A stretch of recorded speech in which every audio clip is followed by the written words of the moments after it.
Hello दोस्तों, दृष्टि IAS में आप सभी का स्वागत है।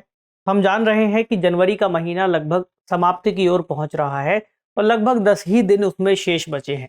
यूपीएससी की परीक्षाएं भी नजदीक आती जा रही हैं। 2023 की जो प्रारंभिक परीक्षा है उसको लेकर के हमारी रणनीति क्या हो, इस विषय पर एक सवाल बार बार हमारे सामने आता है। और रणनीति इस लिहाज से भी कि किन किन विषयों को हमें कैसे पढ़ना चाहिए, किस तरह से हम शुरुआत करें, किस तरह से तैयारी करें। कुछ ऐसे विद्यार्थी होंगे जो तैयारी के स्तर पर बहुत आगे पढ़ रहे होंगे, कुछ ऐसे विद्यार्थी होंगे जो भी तैयारी शुरू कर रहे होंगे, कुछ ऐसे लोग भी होंगे जो केवल स्टूडेंट के रूप में अभी तैयारी कर रहे हैं, कुछ ऐसे लोग होंगे जो जॉब्स के साथ भी तैयारी कर रहे हैं। तो कई सारे लोगों की एक दुविधा हो सकती है कि कैसे हमको अपनी स्ट्रेटजी को लेकर के चलना चाहिए ताकि जो 2023 की परीक्षाएं हैं हम उनको टारगेट कर सकें। तो आज के सेशन में इस विषय पर थोड़ी सी बात करेंगे। विषय चूंकि अपने आप में थोड़ा सा अमूर्त है और सब्जेक्टिव ज्यादा है। इसमें सब्जेक्टिविटी इसलिए भी कह रहे हैं क्योंकि हर व्यक्ति के सीखने की, पढ़ने की जो क्षमता है, तरीका है, वो थोड़ा अलग होता है। कोई व्यक्ति ऐसा हो सकता है जो रात को पढ़ना चाहे, कोई ऐसा हो सकता है जो सुबह पढ़ना चाहे। ओवरऑल इस विषय को हम ऐसे कंक्लूड करेंगे कि जो भी बातें हैं वो सामान्य तौर पर सभी के लिए अप्लाई हो सके और कुछ बेसिक बातों के तौर पर इसको जानेंगे। जो टॉपिक है हमारा वो क्या है? पीटी 2023 यानी प्रीलिम्स टेस्ट, प्रीलिमिनरी टेस्ट 2023 तैयारी की समग्र रणनीति। समग्र रणनीति इस हिसाब से कि सभी विषयों को समाहित करते हुए हमें आगे चलना है, सभी चीजों को समझना है।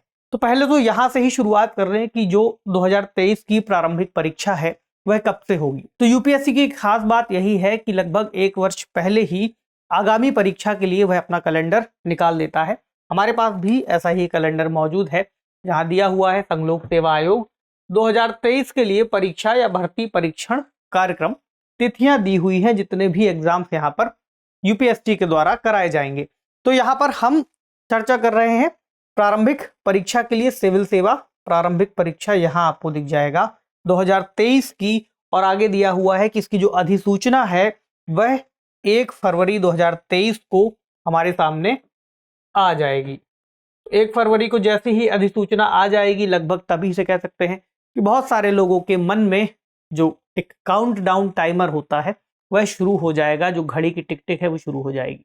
तो समस्या ये होगी कि अब कैसे शुरू करें। तो यहाँ पर प्रेशर नहीं लेना है और 1 तारीख से ये आ जाएगा नोटिफिकेशन और 21 तारीख तक आवेदन करने की जो तिथि है अंतिम रूप से होगी और जो परीक्षा शुरू होगी वो 28 मई को होगी। लगभग आप लोगों ने इस तारीख को पहले भी देख लिया होगा। जिन्होंने नहीं देखा है या वो कुछ अगले वर्षों के लिए तैयारी शुरू कर रहे हैं वो इसे देख सकते हैं। अगर तैयारी आपको ठीक लगे तो आप परीक्षा देने भी जा सकते हैं। इसके अलावा अगर मुख्य परीक्षा की ओर आए तो सिविल सेवा प्रधान परीक्षा 2023 की होगी 15 सितंबर 2023 को। अब यहाँ पर अगर कोई बदलाव होता है तो आयोग इसकी सूचना निश्चित तौर पर देगा, लेकिन अभी के हिसाब से ये जो तारीखें हैं ये हमारे पास हैं। तो इस परीक्षा की रणनीति को समझने के लिए पहले हम ये समझ लें कि जो परीक्षा है यूपीएससी की वो 3 चरणों में होती है। बेसिक चीजें ही हैं, आपको मालूम है, लेकिन एक बार लिख लेते हैं। पहला प्रारंभिक परीक्षा, उसके बाद मुख्य परीक्षा और फिर अंतिम जो चरण है वो होगा साक्षात्कार। अभी जो हम बात कर रहे हैं 28 मई को हमें जो भिड़ना है वो होगी प्रारंभिक परीक्षा 2023 की। परीक्षा के बारे में आपको मालूम है 2 इसमें पेपर होंगे। पहला पेपर होगा जीएस का और दूसरा सीसेट का। सीसेट यानी आपसे तार्किक जो कुछ सवाल है वो पूछे जाएंगे, कुछ पैराग्राफ्स होंगे, उसमें कुछ मैथ्स के सवाल होंगे, तो सॉल्व करना है बेसिकली आपको उसे कि किस तरह से आप उसे कर पाते हैं, आपकी तार्किक क्षमता कितनी तेज है, आप किस तरह से रीजनिंग कर पाते हैं बेसिकली। तो ये 200-200 नंबर के 2 पेपर होने वाले हैं, जिसमें से कि जो जीएस का पेपर है वो तय करेगा फिर आप कितने अंक प्राप्त कर रहे हैं। और प्रारंभिक परीक्षा के लिए जो कट ऑफ सूची आएगी वो इससे आएगी। हालांकि सीसेट क्वालिफाइंग है, लेकिन क्वालिफाई करना जरूरी है। अगर आप इसे क्वालिफाई नहीं कर पाएंगे तो इसमें आपका स्कोर कितना भी अच्छा रह जाए, आप क्वालिफाई नहीं माने जाएंगे। उसके बाद मुख्य परीक्षा और साक्षात्कार के चूंकि अलग चरण हैं, उन पर हम अगले स्तर पर बात करेंगे, अन्य वीडियोस में बात करेंगे। अभी हमारे लिए महत्वपूर्ण है प्रारंभिक परीक्षा वाला चरण, इसको ही आगे देखते हैं। तो प्रारंभिक परीक्षा,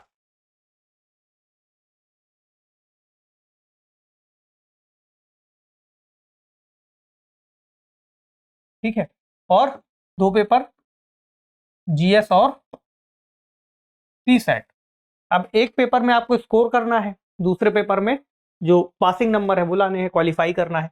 और जीएस का भी जो सिलेबस है कई सारे विषयों को शामिल करता है, जैसे कि मोटे स्तर पर भी लिखें तो इतिहास में भी अलग अलग आ जाएगा। ठीक, प्रारंभिक यानी कि प्राचीन इतिहास, आधुनिक भारत का इतिहास, मध्यकाल का इतिहास, अलग अलग स्तर पर। इसमें ही हम कह सकते हैं आर्ट एंड कल्चर वाला सेक्शन भी शामिल हो जाता है। इतिहास के बाद अगर मोटे स्तर पर देखें, अगला भूगोल में आपका एनवायरमेंट वाला भी कुछ सेक्शन कवर हो जाता है, और इसके अलावा कुछ और चीजें भी आ जाती हैं। मतलब अगर आप इसको प्रारंभिक परीक्षा के स्तर पर देखेंगे तो ये विषय अलग अलग पेपर में डिवाइड है, लेकिन मुख्य परीक्षा के स्तर पर सभी जो विषय है उसके स्तर पर आपको सवाल देखने को मिलेंगे। ठीक, अगला क्या है, राज्य व्यवस्था। राज्य व्यवस्था में शासन संविधान, जो भारत के अंतर्गत अन्य विधायिका है, कार्यपालिका है, उसको लेकर के सवाल आएंगे। इसके अलावा इसमें अलग अलग तरह के स्ट्रक्चर को लेकर के सवाल आपसे पूछे जाएंगे, आपको मालूम है। इसके अलावा अगला है अर्थव्यवस्था, जो मेन पिलर माने जाते हैं बेसिकली 4 सब्जेक्ट। और करंट अफेयर्स भी आपसे पूछा जाएगा,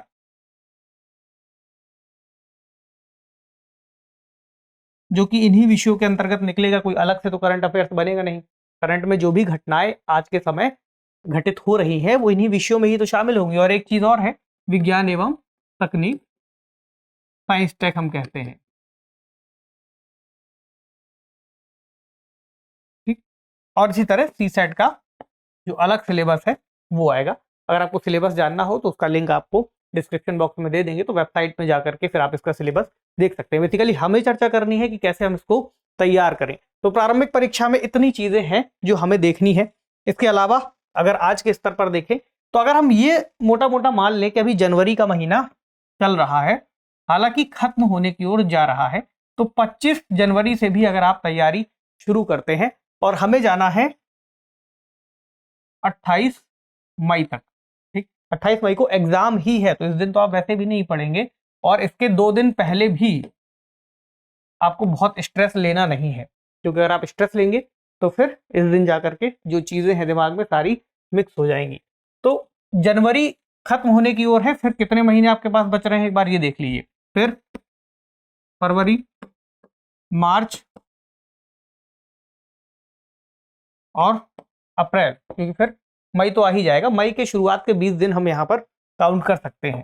तो मोटा मोटा अगर आप देखेंगे तो आपके पास लगभग 120 दिन के आसपास का समय निकल जाएगा। 120 या फिर 115 से 120 दिन का समय। अब इन 120 दिनों को आपको कैसे काउंट करना है ये देखना है। इसमें आपको इसको 120 दिन नहीं देखना है, आपको इसको ऐसे देखना है कि आप एक दिन में क्या क्या चीजें तैयार कर सकते हैं। 2 लोगों की हमने शुरुआत में चर्चा की थी। एक लोग वो जो पूरी तरह से विद्यार्थी हैं, फुल टाइम स्टूडेंट हैं। ठीक, दूसरे वो जो कि जॉब में हैं लेकिन विद्यार्थी हैं, तैयारी कर रहे हैं। तो जो लोग फुल टाइम स्टूडेंट हैं, हम मान के चल सकते हैं कि वो लोग 8 से 10 घंटे निकाल सकते हैं तैयारी के लिए, क्योंकि आपके पास चूंकि एक बड़ा लक्ष्य है, तो बड़े लक्ष्य को हासिल करने के लिए आप चीजों को कर सकते हैं 8 से 10 घंटे। क्योंकि परीक्षा नजदीक है इसलिए अब आपको समय को और बढ़ाना है और खींचना है। दूसरा, जो लोग जॉब में है तो ये उम्मीद की जा सकती है कि बहुत ज्यादा समय उन्हें नहीं मिल पा रहा होगा, उसके बावजूद 4 से 5 या 3 से 4 और 5 घंटे के बीच का जो अंतराल है वो निकाल सकते हैं। कोशिश कीजिए 4 से 5 घंटे अगर आपको मिल जाए तो ज्यादा बेहतर रहेगा। अब यहां पर भी 2 चीजें आ जाएंगी। पहले वो विद्यार्थी जो पहले से तैयारी कर चुके हैं, और उनका सिलेबस लगभग 1 बार 2 बार 3 बार वो कंप्लीट कर चुके हैं और अब रिवीजन के प्रोसेस पर हैं। दूसरे वो विद्यार्थी हो सकते हैं जिन्होंने अभी तैयारी शुरू की है। तो अगर बिल्कुल ही शुरुआती चरण में आप हैं, अभी ही आपने जनवरी से ही खुद से अध्ययन शुरू किया है या किसी कोचिंग के जरिए अध्ययन शुरू किया है, तो कोशिश कीजिएगा कि अभी आप एक बार ठीक से सिलेबस को देख लें, क्योंकि अटेम्प्ट बहुत महत्वपूर्ण होता है।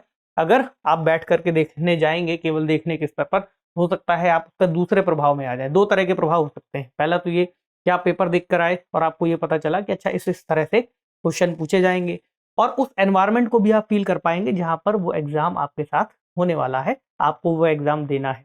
ठीक है, ये एक अच्छा तरीका हो सकता है। लेकिन हो सकता है यहाँ पर कोई दूसरी स्थिति आ जाए इस स्तर पर कि उस एनवायरनमेंट में आप बैठे और आपको ये लग रहा है कि यहाँ पर बहुत सारे सवाल हैं जो आपको नहीं आ रहे हैं, तो एक अचानक से दबाव खुद पर क्रिएट हो सकता है। लेकिन वही बात की सब्जेक्टिविटी है, इसी स्तर की सब्जेक्टिविटी की बात कर रहे थे।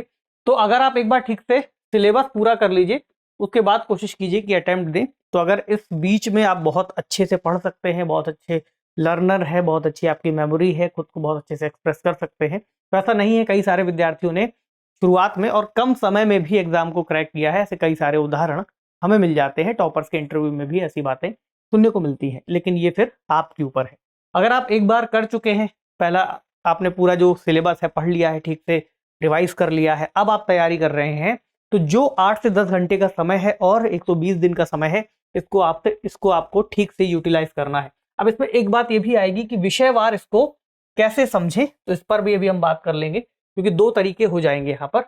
अभी आते हैं दोनों पर।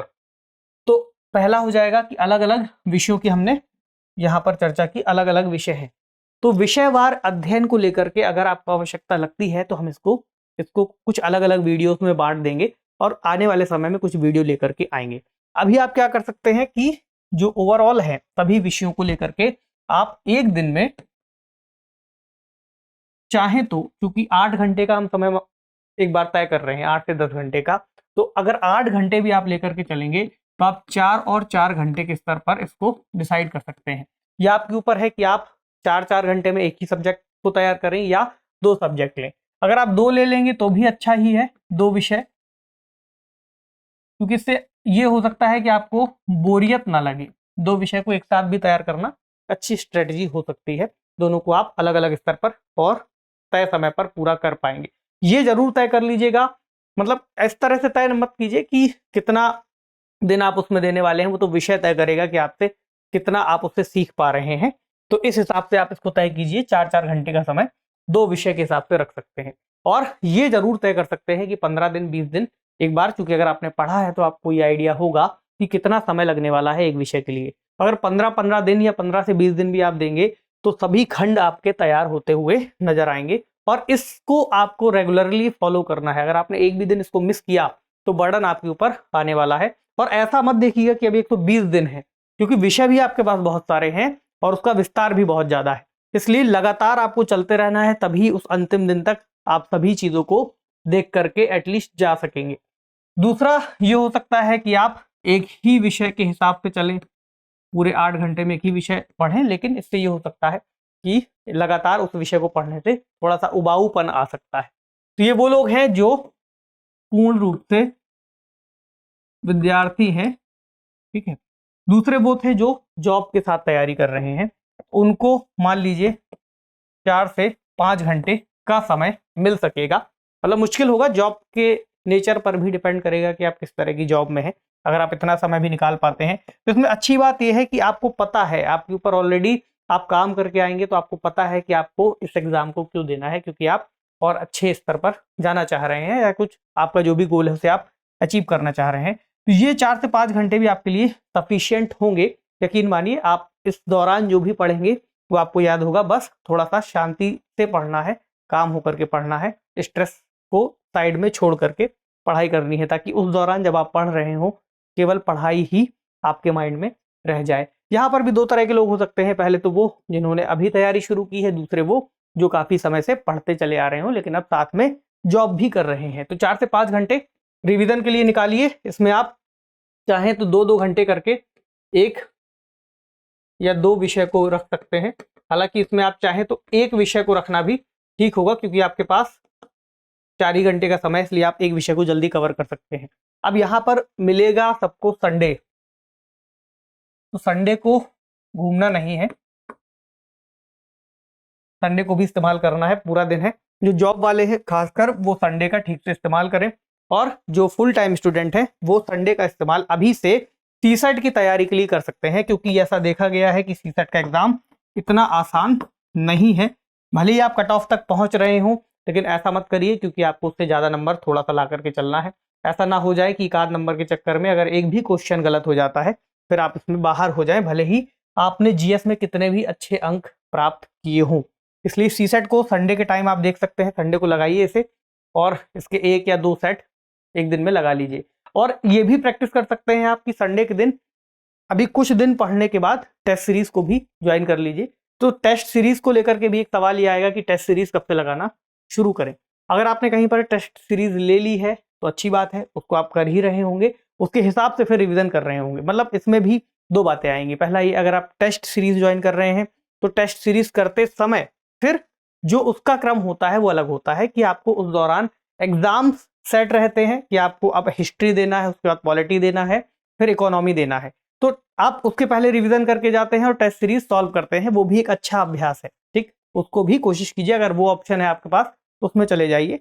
हम उस ऑप्शन की बात कर रहे हैं जो कि विदाउट टेस्ट सीरीज है, और हम कैसे अपना टारगेट सेट करेंगे। तो यहाँ पर संडे को आप सी सेट लगा लीजिए, फिर जनवरी से फरवरी तक आप ऐसा कर सकते हैं, और फरवरी के बाद आप चाहें तो फिर, या फरवरी के आधे फरवरी से ही 15 से 20 फरवरी तक ऐसा करने के बाद फिर आप टेस्ट सीरीज की प्रक्रिया में आ जाइए, टेस्ट देने के मोड में आ जाइए। और संडे का दिन रखिए कि आप सीसेट और जीएस दोनों ही टेस्ट लगा पाएं, क्योंकि टेस्ट लगाने के बाद आपको ये आइडिया होगा कि आप जो विषय पढ़ रहे थे, मान लीजिए हमने यहाँ पर तय किया था कि आप एक दिन में 2-2 विषय पढ़ेंगे, या यहाँ पर तय किया था कि एक-एक विषय पढ़ेंगे, तो उसका टेस्ट लगाइए। आपने कुछ चैप्टर तैयार कर लिए, उसका टेस्ट ले आइए और उसको लगा लीजिए। ये आइडिया होगा कि हमने जो पढ़ा वो कैसा था, कितना हमें याद हुआ। वहां पर क्वेश्चंस को डील करना भी और इजी हो जाएगा। और यकीन मानिए, अगर आप ज्यादा से ज्यादा टेस्ट सीरीज सॉल्व कर रहे होंगे, इस माइंडसेट के साथ सॉल्व नहीं करना है कि हम इसको हल ही करेंगे या ऐसा ही प्रश्न आने वाला है। हमें केवल ये देखना है प्रश्न आ रहा है तो हम कितने समय में उसको सॉल्व कर पा रहे हैं, और उसको बिल्कुल ऐसे ही सॉल्व करना है कि आप असली टेस्ट देने बैठे हैं, टाइमर लगा लीजिए और उसके हिसाब से उसको उतने ही निश्चित समय में सॉल्व कीजिए। तो जिस दिन आप परीक्षा देने जाएंगे तो जो मानसिक स्तर पर दबाव है वो काफी कम हो जाएगा, ये तय बात है। तो आपको टेस्ट सीरीज घर पर हो या किसी कोचिंग संस्था में हो, वहां पर जाकर के इसको कर लेना है। तो टेस्ट सीरीज का फायदा आपको पता चल गया, और विषयवार आपको करते जाना है ताकि वो चीजें उस समय तक आपकी पूरी हो जाए। अब दूसरा सवाल ये आएगा कि हम विषयों के स्तर पर कैसे इसको सॉल्व करेंगे। हिस्ट्री में कौन कौन से चैप्टर हैं जिनको हमें पढ़ना चाहिए, कौन कौन से चैप्टर हैं जो हमें छोड़ देने चाहिए, या फिर किसी पॉलिटी के स्तर पर कौन कौन से सवाल हैं जी, कौन कौन से खंड हैं जो बहुत ज्यादा पूछे जाते हैं। अगर आप इससे जुड़ी हुई भी कोई वीडियो चाहते हैं तो कमेंट सेक्शन में लिख दीजिए। इसके बाद अगले कुछ वीडियोस हम इस पर बना लेंगे, इस पर डिस्कस कर लेंगे। तो आज के लिए हम इस विषय को यहाँ पर छोड़ते हैं। जो भी आपके मन में सवाल हो सकता मुझसे कुछ छूट गए हों, तो आप उनको कमेंट सेक्शन में लिख दीजिएगा, उनको रीड किया जाएगा, और उसके हिसाब से जो आप जानना चाहते हैं उस स्तर पर फिर हम आगे इस पर चर्चा कर लेंगे। तो आज के विषय को यहीं रोकते हैं, आपसे मिलेंगे अगले सेशन में किसी अन्य महत्वपूर्ण चर्चा पर। तब तक पढ़ते रहिए और अपनी तैयारी को लगभग इस हिसाब से सेट कीजिए कि उस समय तक आप उसे पूरा कर पाएं। ठीक है, शुक्रिया।